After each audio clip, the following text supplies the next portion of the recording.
I'm pleased to introduce our third panel, here to talk about changes needed in the tech stack. The panel is moderated by our newest video star, Krista Coulson, who is Senior Manager, Digital Publishing and Metadata at the University of Chicago Press. We're fortunate to also have Krista serve as chair of BISG's Workflow Committee. Krista, thank you for your support of our work, and I'm looking forward to hearing how we can improve the tech stack in book publishing. Thank you. Thank you very much. I hope that my discomfort at having my face on all the screens while I was on stage is something you don't have to experience very often. But before we begin, want to just take the opportunity to drive home that BISG is us, right? It's a structure that allows us to come together and to talk about things and fix them. I have the pleasure of being the chair of the Workflow Committee, which is a fantastic committee, fun to be on and very supportive. And I was just gifted this by my committee and can't think of a better time to wear it. But I don't want anyone to think this is about structure or power. So if anyone else has brought tiaras, you are welcome to wear them as well. There's not a better place. One in the back, thank you, enjoy. And for you other committee chairs, this is a thing that can happen, I'm just saying. Okay, let's talk a little bit in more detail about the tech stack. We've talked about the data and the changes needed there, and for such a relentlessly positive panel, I had the longest list of complaints going through my head of all the problems and inefficiencies in our current system, and this panel is about the technology through which our data flows. If you can, oh, nope, I have the slide here. I'm pushing the button. There we go. What is a tech stack? I'm not going to read this to you. It is the technology we use to run our businesses and the technology used to communicate between our different parts of the supply chain, with our customers, and with all the innovative new things that are happening in the industry. I also have a graphic of the tech stack. It should look familiar. And I would say it's a little dated. I work in ebooks, and I want to thank Chris in the previous panel for talking about ebooks. We haven't heard enough about them, and I don't feel that we talked enough about their difficulties. What is a unit for an ebook? You know, when you put it on inventory and on sale, does it stay on sale? How do you know? All of the work that goes into maintaining those relationships, that's human work and machine work. All of that is related to the tech stack. So with this brief introduction to a tech stack, for those of us who are not data people, I'm not an English major, so I'm not in, I guess, the majority of people here, but I will introduce my panelists, Jens Klingelhöfer from Bookwire, and Joe Karaganis from the Open Syllabus project.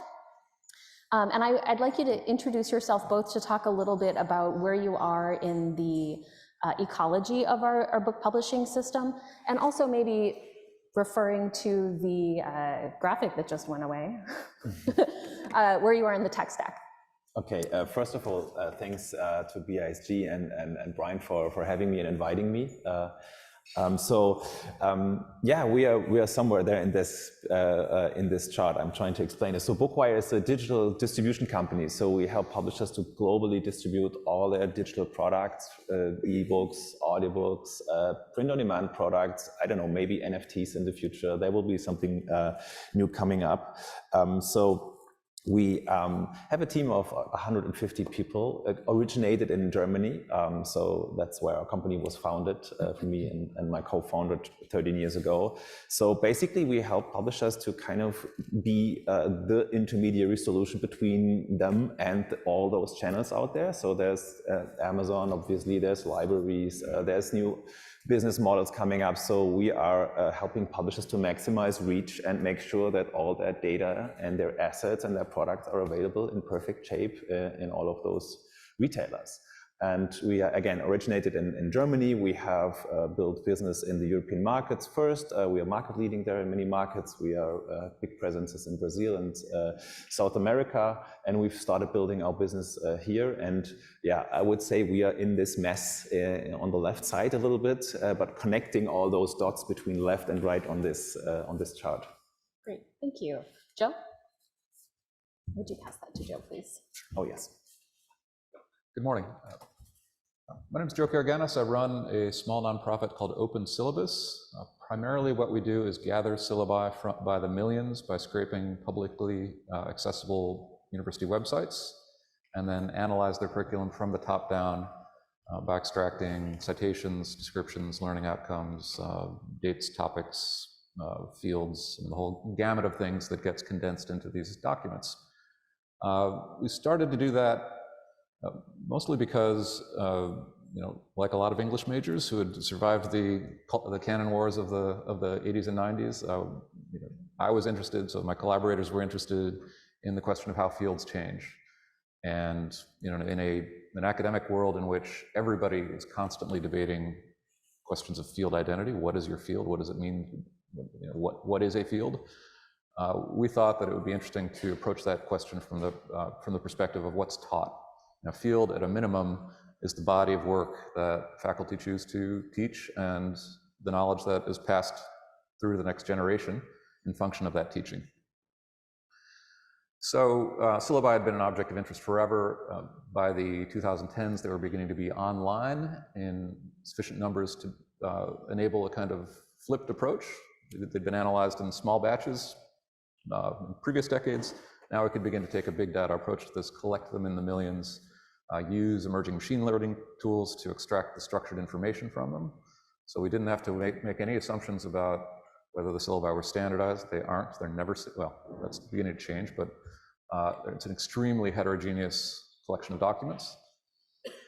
We discovered accidentally, to some extent, that we had also created a resource that was of interest to the publishing industry because it was a source of demand information independent of any publisher contributions to it.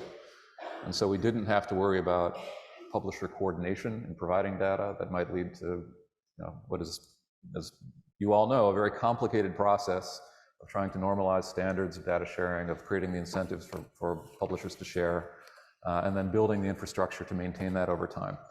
Syllabi allowed us to get at some of that information without worrying about any of that. Now we bought ourselves another set of problems. How do you get syllabi out of universities? And we've begun to build incentive structures that we think make it attractive to universities to provide their syllabi. Some of that is around curricular analytics of different kinds to support curricular design. Some of it is around somewhat niche functions of schools, but we think niches that begin to add up to a compelling set of services that shift the incentives for schools.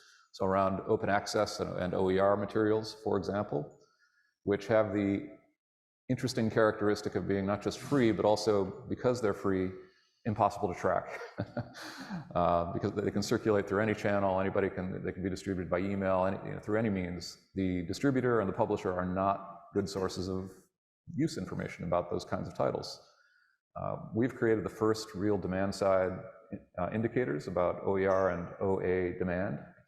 And on the textbook side especially, it's growing very quickly from an extremely low baseline, but at 20+% a year.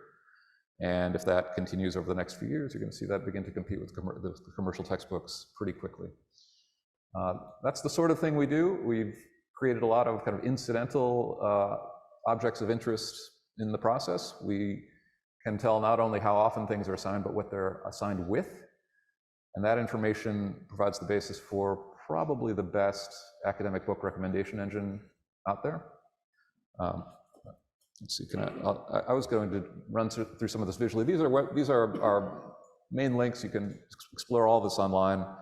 Most of it is freely available. If I can advance, let's see, will that advance it? Yes. What you're looking at is a picture of the co-assignment graph of the million top assigned titles in the collection. And they kind of gravitate together in function of how often they're assigned together. So it provides a very high resolution view of fields. All of those clusters are academic fields, and they touch or don't touch in function of how much overlapping teaching happens across them. And for us, this was part of the great fun of this work. It is as close as you can get currently to a map of the whole teaching project of Anglophone higher ed. In the course of this, we've run into all of the major underlying publishing data problems and struggled with them because we're too small to solve any of them, and we've relied on others to provide solutions. This is where we've kind of done our best, very imperfectly, to address issues of catalog coverage, of author identity, of publisher metadata, which is probably the worst category of data that we work with. It's just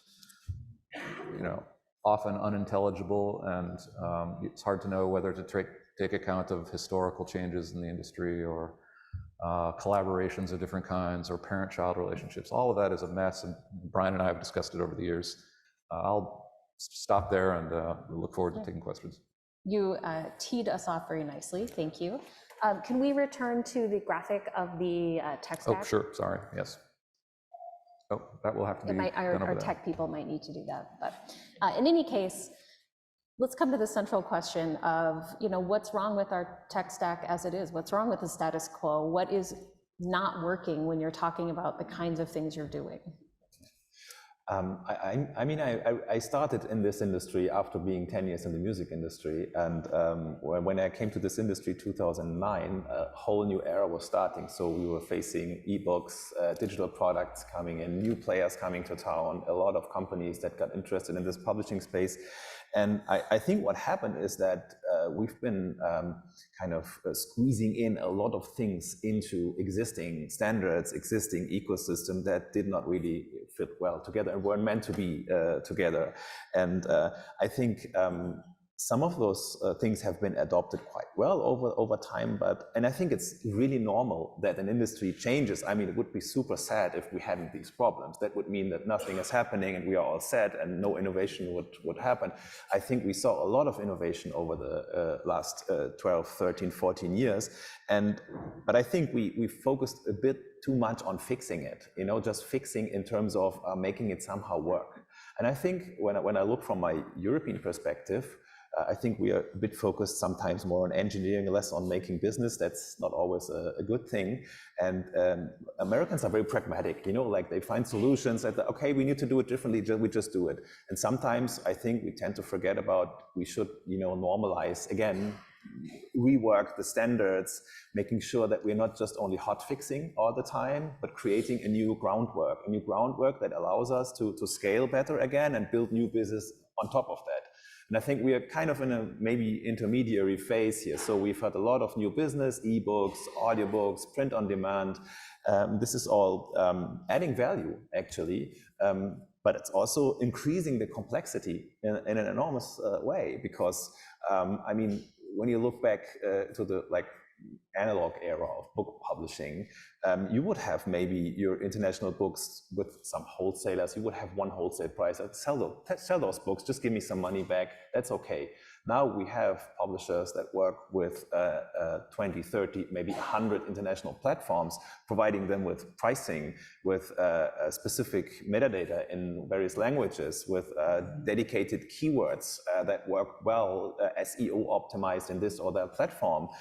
So the number of data that we are getting out into the world is, 10, 20, 100 times more than before. And of course, this has kind of or was a bit overwhelming for the capacity of the standards that we've been developing in the past. So I think that's basically the phase we're in. So we have added a lot of complexity, we've added a lot of business value, what is great, and I see a lot of opportunities in this, but we have to keep working on things. And I see sometimes the tendency of being lazy, like, okay, we somehow hot fixed it. And I think that's a bit dangerous, because the next wave of innovation is about to come, and we should, consolidate a little bit and make sure that what we do today is really well working and not so inefficient. And I can go into some details later on, but I think that's basically the situation where we are in at the moment. Thank you. As you're talking about that, I'm thinking at my own publishing house of our business system, which has a column for units and a column for net revenue. And on the ebook side of things, there's no differentiation of a retail subscription, library subscription, short-term loan, rental, what duration of rental, single user, multi-user, single user library context, all of which have different prices. And we still talk about things as the number of units we sold. And I'm trying to shift that conversation to net revenue to at least have it an apples to apples comparison between ebooks and print books. But our business system isn't built for it. We need to go back and revise it to account for the new reality. Joe, from your perspective, when you were working with all the syllabi, what was in the publishing, the book industry tech stack, what were the big barriers? So our methods are quite crude in some respects. We rely on citations in these documents that faculty have written in some fashion. They're not standardized citations, so we work only with title and author last name as keys for identifying a work. That then needs to be mapped back to an underlying catalog that covers as much of the world as we can cover, and then that, how do you get that? Well, from our perspective, this problem is on its way to being solved, if not solved, in the journal, in the journal side of things, scholarly publishing. There are projects like Crossref that do a good job of organizing and creating incentives for publishers to share data, catalog information, to build a kind of universal catalog of at least that part of the sort of publishing world. It doesn't do as well with respect to books, and then there are lots of other kinds of objects that are of interest to us because they're important in teaching that are not cataloged.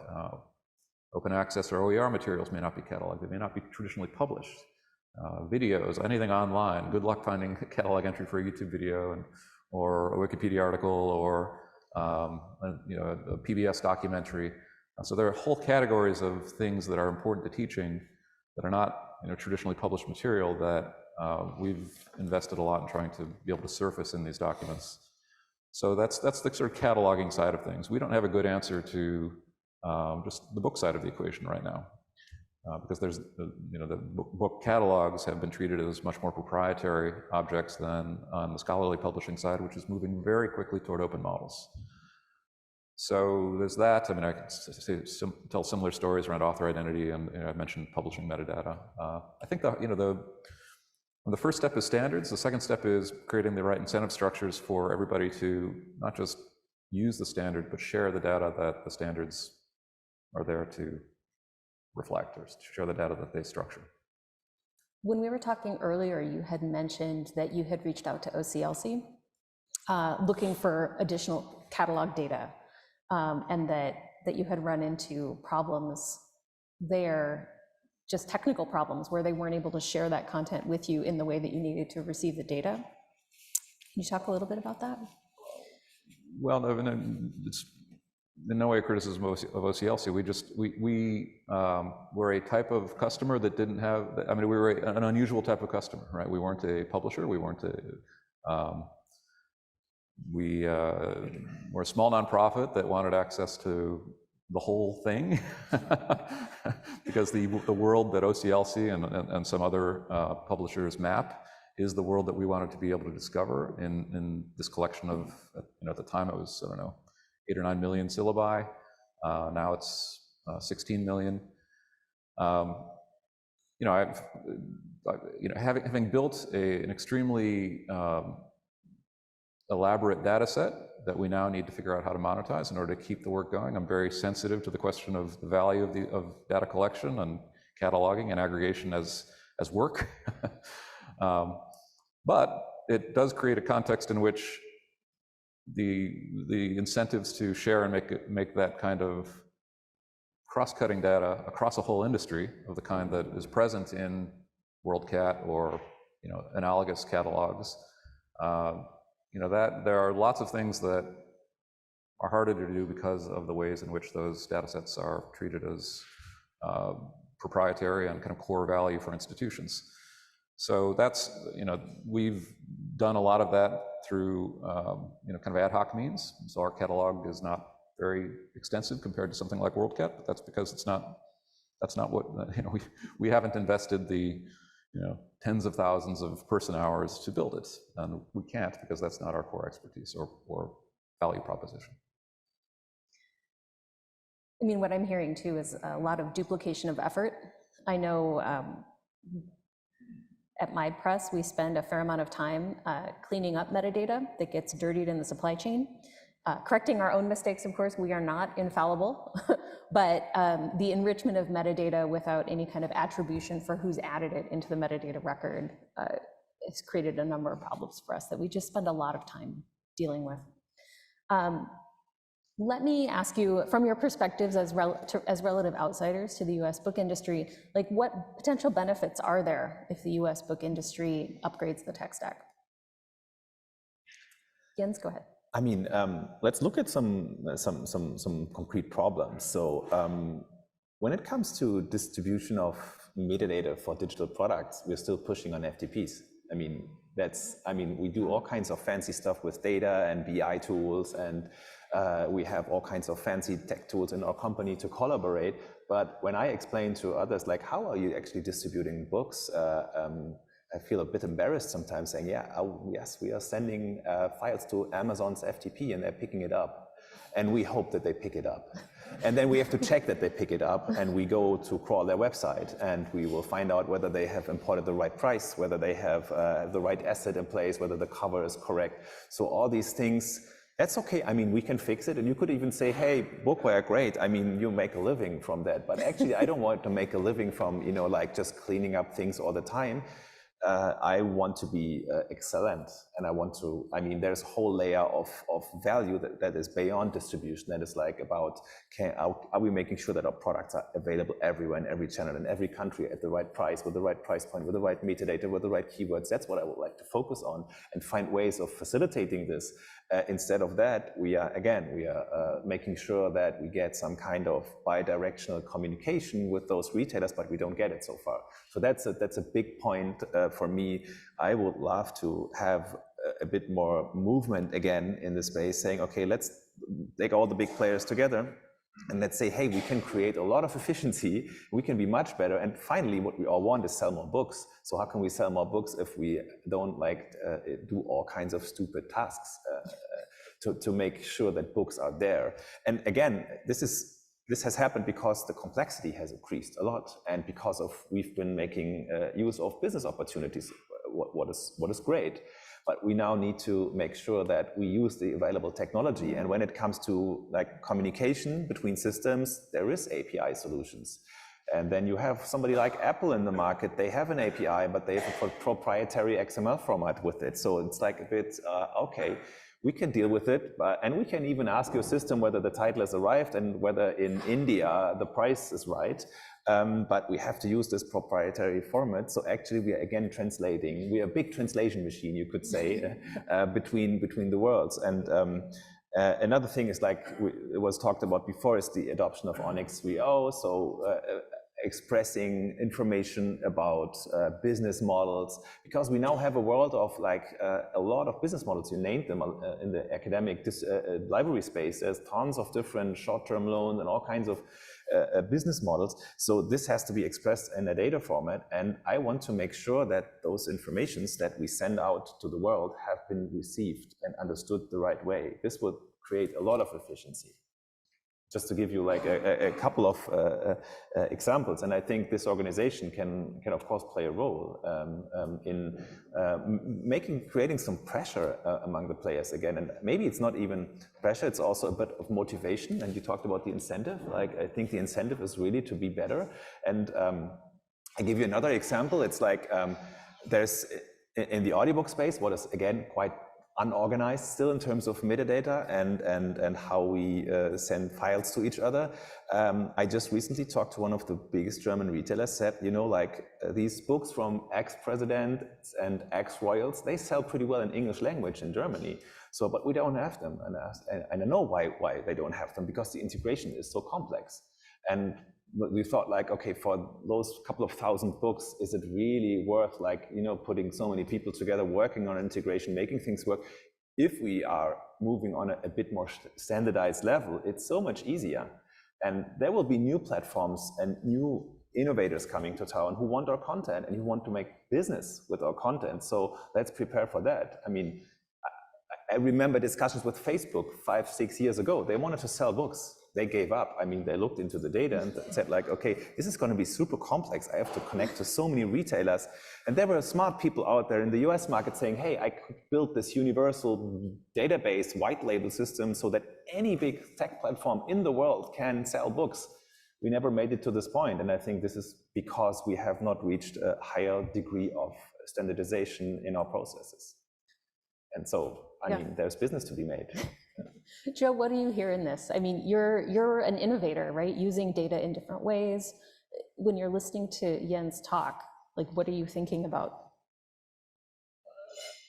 I mean, we occupy a very small corner of the discourse, so I'm hesitant to make kind of general pronouncements.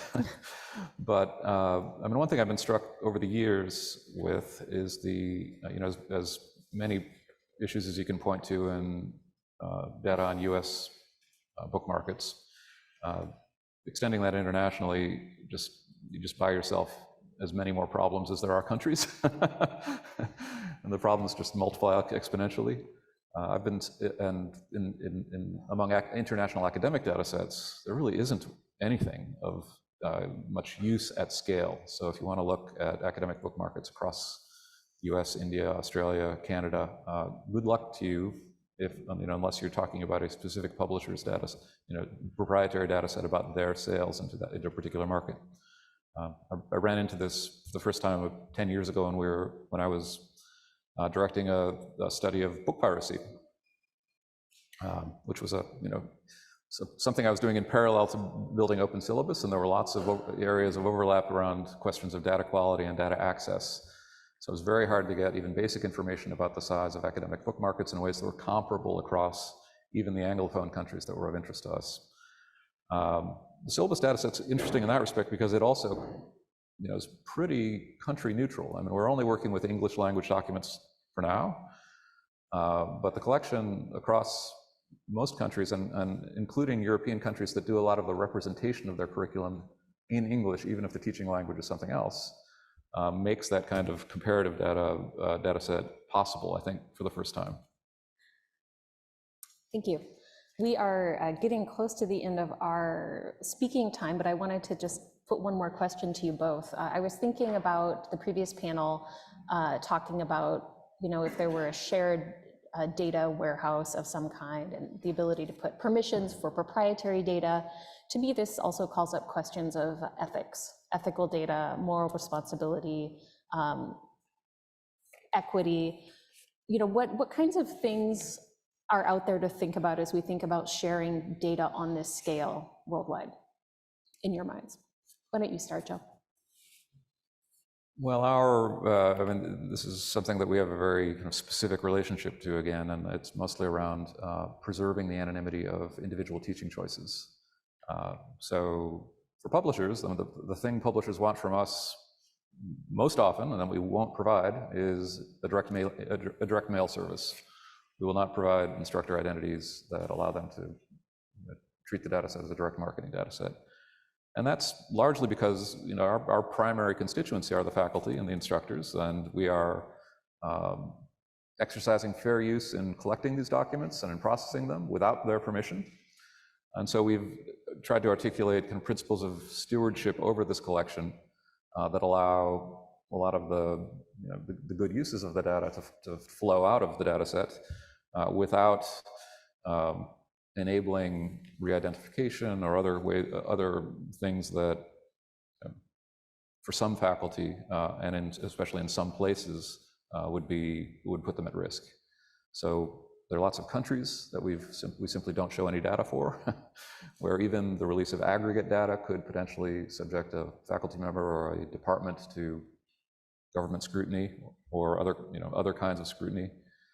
It's beginning to be a worry in some US states, although we haven't decided to blacklist Florida yet, or Idaho, but those kinds of decisions could follow in the next couple of years. So those are our concerns, and they're quite specific to working with information that straddles faculty, faculty prerogatives and our various use cases. Jens, do you have any perspective on this? I mean, we are primarily like in this B2B situation between like publishers and platforms. I think on the platform side, when it comes to like data protection, I think that's certainly a point that needs to be monitored. From the European perspective, there's a quite complex law, GDPR. I think it's a pretty big headache for many people, but I would say the path is basically right, because we have to make sure that like data that's being generated about user behavior, about what you like, about what you don't like, about how you live, that should not be too much in the hands of commercial companies that can make use of it, or even governmental institutions. And when we think about the maybe Western world, it doesn't seem too dangerous, but I think it is on the long run. When it comes to like other political systems, I think we can see what it leads to. So I think protecting personal data, that's really a must-have. But there's a thin line. I mean, I'll give you an example when it comes to user behavior and music streaming platforms, for example. What is increasingly interesting for the audiobook side of the business, you want to know who's listening to your books. What kind of target group is that? Is that a young, is it male, female? And you can use this information on an anonymized basis to improve your marketing decisions. So I think we have to make sure that we're not over-regulating too much. But at the same time, of course, respecting data privacy. What is, I think, also it's a big topic for the coming years. Great, thank you. Can we open up the floor to questions? I'm not sure where the mics are. There they are. If you have any questions, please raise your hand or stand up.